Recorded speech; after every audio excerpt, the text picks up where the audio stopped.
Richard enjoys the quiet sounds of the evening as he thinks about how in just one more step he'll be the furthest away from home he's ever been, in a moment of soul-searching that would give Samwise Gamgee a run for his money. He also thinks about the irony of following in his father's footsteps.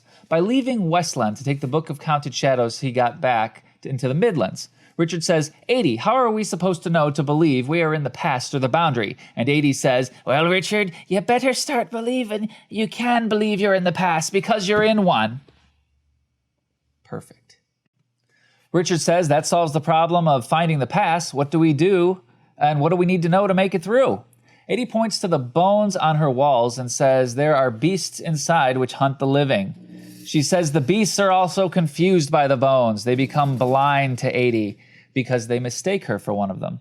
Richard uses his powers of deductive reasoning to deduce that taking some of the underworld bones might confuse the beasts trying to get them and hide them the way that they hide Adie.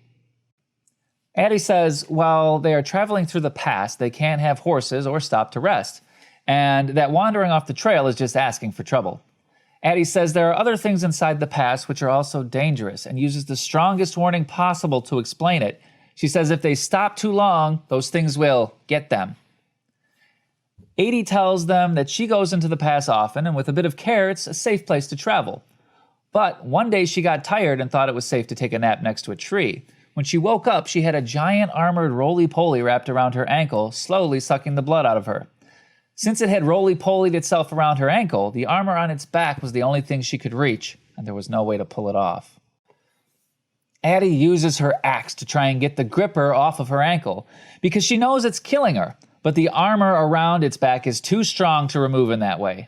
In a moment of self-reflection, Adie talks about how angry this made her to realize she had been caught by one of the slowest and most easily avoided creatures in the past. She calls herself a sleeping fool. In a moment of incredible honesty, she says when she could stand the pain of it no longer, there was only one thing she could do to save her life. She uses her axe to chop off her foot and ankle. Both Kahlan and Richard recognize the incredible amount of grit it would take to do such a thing on purpose, and they stop to give Adie comfort. She tells them it's not their sympathy she's concerned about, it's their education. She tells them confidence and fear are like sheets of paper. There are two sides and neither of them are good or bad, they just are. It's up to us to decide when confidence and fear are good and when they're bad. Finally, she talks about the most dangerous part of the past. At the halfway point, when the walls of the boundary get very close together and almost touch, it's called the Narrows. She says the Narrows is within the center of a large rock the side of Adie's house and warns them that they will want to go around it, but there is only death to be found by trying to avoid that part of the path. Adie says while passing through the Narrows, the dead will be calling to them to try and convince them to step into the boundary, and the temptation will be strong to listen to them. Richard says, Adie, you aren't going to believe this, but Chase said that the boundary is failing. And if I'm to believe that, how can I believe it's still safe to go through the Narrows? And Adie says, Richard, you aren't going to believe this, but it's never safe to go through the Narrows. And just like in the never-ending story, when Atreus seeks the Southern Oracle, he has to pass through the pair of sphinxes, where the first one shoots lasers and the second gate is a magic mirror that reveals one's true nature. The Narrows of the boundary will shoot emotional laser beams and reveal the nature of the person who is passing through. She tells Richard that she has seen many people go through the pass, but they all got laser beamed before they made it through the other side because they didn't have the chops.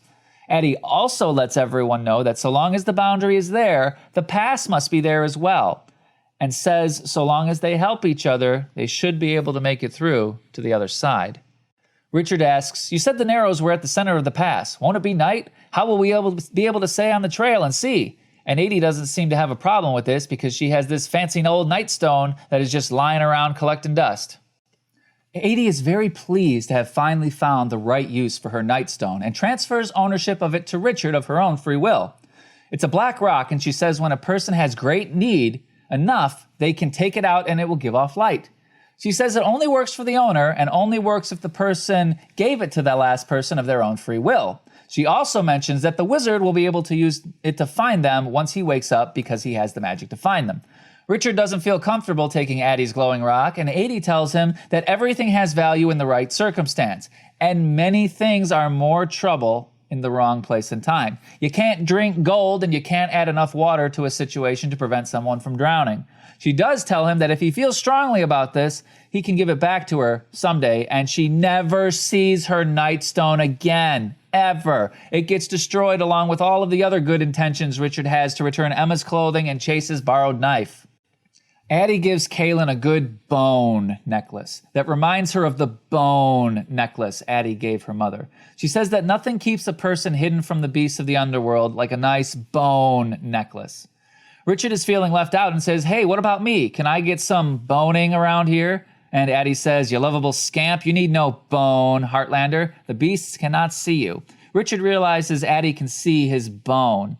Even though the woman is blind in both eyes and it's safely hidden under his clothing, from her point of view, Richard's bone may as well have been 10 feet long.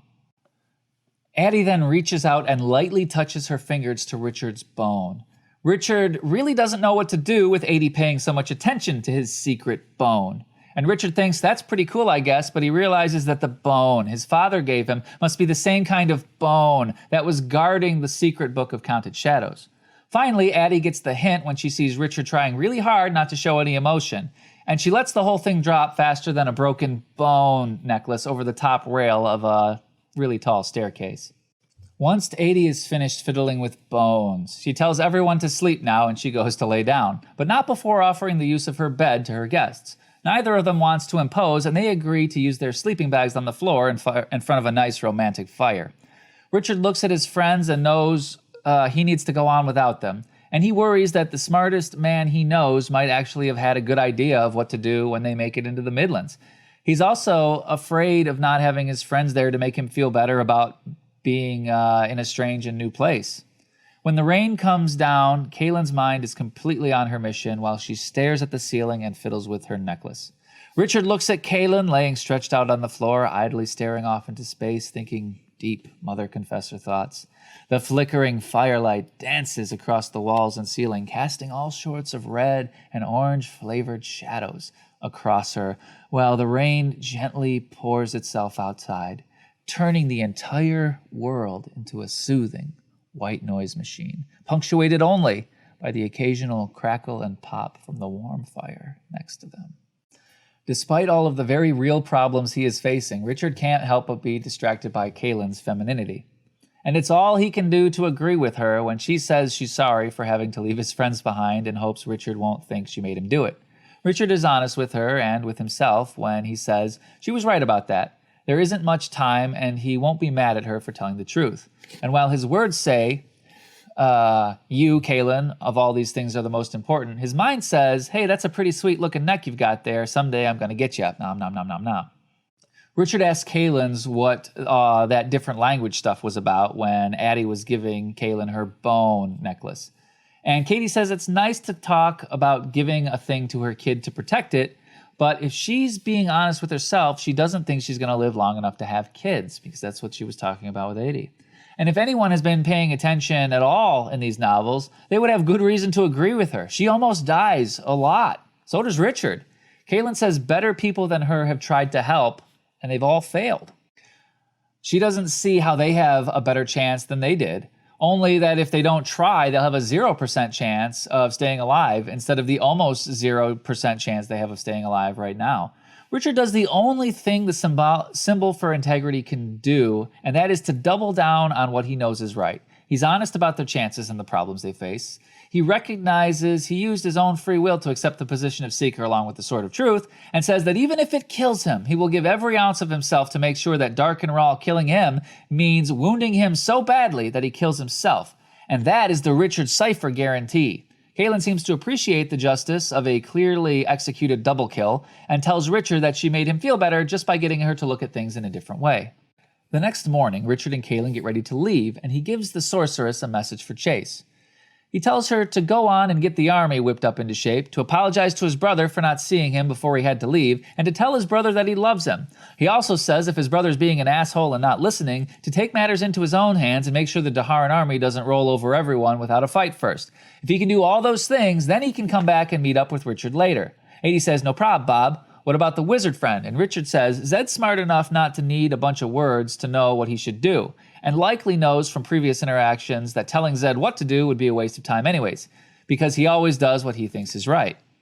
So Richard decides on a short message of, sorry we couldn't wait, catch up when you can, and if everything goes perfect when you use the magic rock to find us, you'll find us with the Box of Warden. Adie says she can handle that, wishes the Seeker of Truth some strength, and says buckle up because he's about to see some serious shit.